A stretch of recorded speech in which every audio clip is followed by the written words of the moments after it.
Dan kita pengen tahu gitu, ini siapa nih meninggal, perempuan atau laki-laki atau anak-anak. Tapi peraturan sekarang kalau orang Saudi meninggal, jadi ada cerita teman-teman, ada orang Arab Saudi, ngaca gak sih? Tapi dia rela berjam-jam mengantarkan jenazah orang tuanya. Hai semua, assalamualaikum, alhamdulillahirrabbilalamin, Allahumma salli ala Sayyidina Muhammad wa ala ali Sayyidina Muhammad. Balik lagi di The Ruby Sam Channel. Teman-teman, terlepas dari kita ngomongin syariat, ngomongin adat budaya, ngomongin tradisi suatu negara, ini nih, masyarakat Arab Saudi punya caranya sendiri ketika ada orang yang meninggal.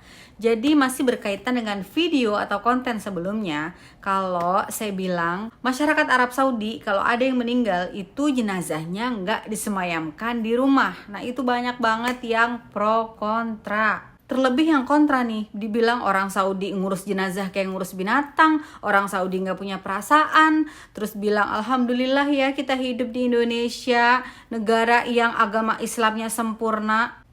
Sadar nggak sih sama omongannya sendiri? Jangan sekata-kata kalau ngomong. Mereka caranya seperti itu, tahu nggak alasannya kenapa? Salah satunya tuh karena mereka itu negara kaya. Semua sudah difasilitasin pemerintahannya, jadi udah aman, tertib, jelas. Terus gratis pula, alias nggak ada pungutan apapun. Dan saya udah bilang, nggak semuanya masyarakat Arab Saudi itu nggak disemayamkan di rumah, tapi kebanyakan teman-teman.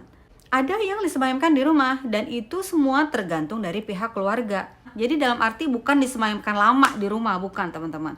Jadi misalnya dia sakit di rumah, terus dibawa ke rumah sakit kan, dan gak lama meninggal. Nah itu biasanya setelah dimandiin di rumah sakit, itu tergantung pihak keluarga mau dilihat apa enggak, mau dibawa enggak jenazahnya ke rumah supaya anak-anaknya lihat, istrinya cium, maksudnya orang yang nggak bisa datang itu bisa lihat jenazahnya untuk yang terakhir kalinya. Dan tergantung meninggalnya juga kapan. Kalau misalnya dia jauh dari Haramain, Masjid Nabawi dan Masjidil Haram, terus waktunya udah mepet sama waktu sholat, karena masyarakat Arab Saudi teman-teman, kalau meninggal anaknya, ibunya atau pamannya, itu tuh mereka mayoritas kebanyakan ngejar sholat fardu di Masjid Nabawi atau Masjidil Haram, karena mereka tahu fadilahnya itu, keutamaannya itu besar kalau anaknya sampai disolatin di masjid kedua itu. Jadi nggak seperti apa yang kalian bayangkan. Jadi semua itu tergantung yang saya bilang, kondisi, situasi, domisili, kapan meninggalnya. Dan di Saudi itu setiap aturan tuh jelas, rapih, tegas gitu, nggak ada pungli apapun. Sekarang kita bahas di negara kita ya, Indonesia. Misalnya nih, orang tua kita sakit, emak kita, bapak kita gitu misalnya. Nah itu kita udah ketar-ketir tuh, ya Allah ini harus dibawa ke rumah sakit. Biaya obatnya berapa? Biaya nginep di rumah sakit berapa? Dapat solusi tuh. Oh iya udah deh, kita bikin BPJS aja. Kelar tuh bikin BPJS. Ya Allah ntar uang iuran BPJS-nya dari mana ini per bulannya? Ya walaupun sebulannya cuma 110, 120 per bulan yang kelas 1 kan. Ya tapi tetap aja kalau nggak ada pemasukan rutin, berat. Belum lagi orang tua kita sakit tambah parah. Kata dokter, ya bu ini mah nggak lama lagi dah kayaknya. Karena kondisinya semakin menurun tuh. Nah di saat itu kita ketar-ketir lagi tuh. Kenapa? Ya Allah gimana ini kalau orang tua sampai nggak ada. Saya kudu apa? Kudu mikirin biaya lagi. Biaya apa? Biaya kuburan. Biaya orang yang mandiin jenazah nanti. Biaya ntar kalau mau ngajiin misalnya, apalagi ngajiinnya sampai 7 hari, itu per orangnya harus kita bayar. Belum lagi kalau dari rumah sakit, jenazah orang tua kita dibawa pakai ambulan sampai ke rumah kita, itu nggak gratis ambulan, biaya lagi kudu kita keluarin. Nah itu di Indonesia. Jadi itulah, setiap negara itu punya caranya masing-masing, punya tradisinya masing-masing, punya adatnya masing-masing dalam setiap hal. Begitu juga dalam menangani jenazah. Jadi jangan karena caranya atau adatnya atau tradisinya nggak sama kayak kita di Indonesia, terus ente bebas ngata-ngatain gitu. Arab Saudi itu nggak punya toleransi tinggi. Pokoknya yang punya toleransi tinggi itu cuman Islam di Indonesia. Islam di Indonesia itu Islam yang sempurna. Ngaca nggak sih? Terus pertanyaan lagi, sholatin di mana? Makamin di mana warga Saudi? Dan bagaimana? Jadi setelah jenazah dimandikan, dikafankan, itu langsung dibawa ke Masjidil Haram atau ke Masjid Nabawi.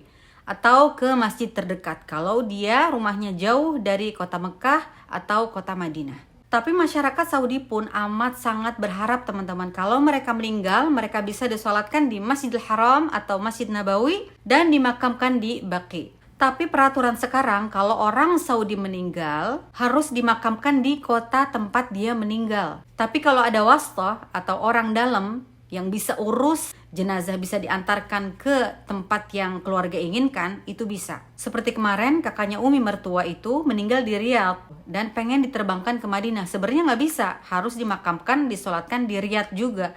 Tapi karena ada saudara yang bisa mengurus itu semua, jadi qadarullah, atas izin Allah, kakaknya Umi bisa diterbangkan dari Riyadh ke Madinah dan disolatkan di Masjid Nabawi, dimakamkan di Baqi. Jadi ada cerita teman-teman, ada orang Arab Saudi, dia domisilinya atau tempat tinggalnya itu jauh dari kota Madinah, tapi dia rela berjam-jam mengantarkan jenazah orang tuanya ke Masjid Nabawi, ke kota Madinah, karena berharap agar bisa disolatkan di Masjid Nabawi gitu. Karena mereka tahu keutamaan atau fadilah jenazah disolatkan di Masjidil Haram atau Masjid Nabawi gitu, karena akan ada ribuan bahkan jutaan orang yang menyolatkan. Kalau lagi musim haji itu jutaan orang-orang yang menyolatkan jenazah keluarga kita teman-teman.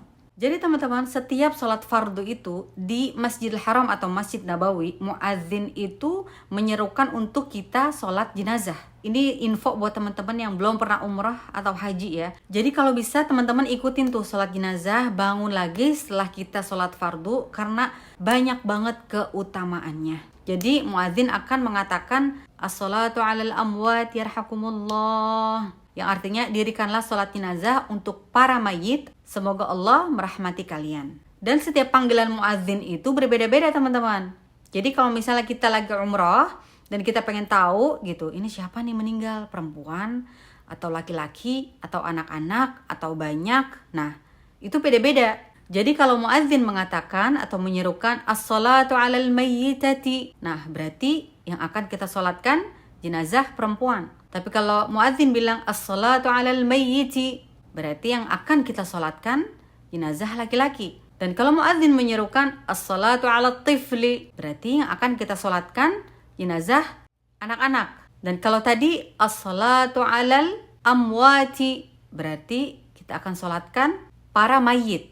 Atau berarti keadaan di depan imam itu ada banyak mayit, ada banyak jenazah. Kalau nanti teman-teman umrah, teman-teman akan dengar tuh kalimat-kalimat dari muadzin seperti itu. Karena menyolatkan jenazah itu pahalanya besar teman-teman. Karena Rasulullah SAW pernah bilang dalam sebuah hadis, barang siapa yang menyaksikan jenazah sampai menyolatkan, maka baginya 1 qirat. Dan barang siapa menyolatkan jenazah sampai dimakamkan, maka baginya 2 qirat. Tahu nggak teman-teman, 1 qirat itu senilai berapa? Senilai gunung Uhud teman-teman, gunung terbesar di kota Madinah. Bayangin, cuma dengan 4 kali takbir Allah menjanjikan pahala kita sebesar gunung Uhud. Terus gimana kalau kita melakukannya di Masjid Nabawi yang memiliki keutamaan 1000 kali lipat? Dan terus gimana lagi kalau kita melakukannya di Masjidil Haram yang memiliki keutamaan 100.000 kali lipat? Masya Allah.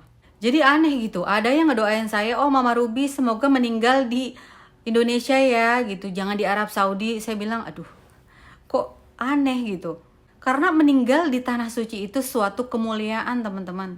Apalagi meninggal saat lagi umroh, lagi haji, itu jaminannya masuk surga teman-teman. Harus bahagia karena ribuan orang yang mensolatkan kita dan dikuburkan atau dimakamkan di tanah suci Makkah misalnya atau Madinah. Itu keutamaan juga. Karena apa? Karena bertetangga atau bisa dibilang berdampingan dengan Rasulullah SAW. Siapa yang gak mau berdampingan? Kuburannya, hatta kuburannya berdampingan dengan Rasulullah. Siapa? Semua orang mau teman-teman. Makanya bahagia sebenarnya. Misalnya orang tua kita meninggal di tanah suci. Jadi pernah nih teman-teman, ada yang DM saya bilang, Mama Ruby, ayah saya meninggal di Madinah. Saya serta keluarga ingin jasadnya dipulangkan ke Indonesia. Saya langsung spontan jawab teman-teman, Masya Allah kak, kakak seharusnya harus bahagia. Ayah kakak bakal dimakamkan berdampingan dengan Rasulullah. Paling gak dapat cahaya, dapat pancaran sinar dari makam Rasulullah. Saya bilang gitu. Sekarang udah kakak ikhlasin aja, doain aja. Karena pemerintah Saudi juga nggak akan menerbangkan jenazah orang tua kita atau saudara kita dari Saudi ke Indonesia, kecuali kita yang ngurusin itu semua. pembiayaan juga nggak dibiayain sama pemerintah Saudi, karena begitu repotnya teman-teman. Jamaah umroh Indonesia itu banyak, kalau minta dipulangkan semua repot urusannya gitu. Oke teman-teman, sekian dulu video kali ini. Semoga bermanfaat, semoga ada pelajaran yang bisa diambil. Terima kasih yang udah pada nonton, dan jangan lupa komen yang enak-enak aja. Jangan pada nyinggung satu pihak, jangan pernah memandang sebelah mata suatu negara teman-teman. Oke? Jadi sekali lagi terima kasih yang udah pada nonton. Bila liqa, ma'assalamah.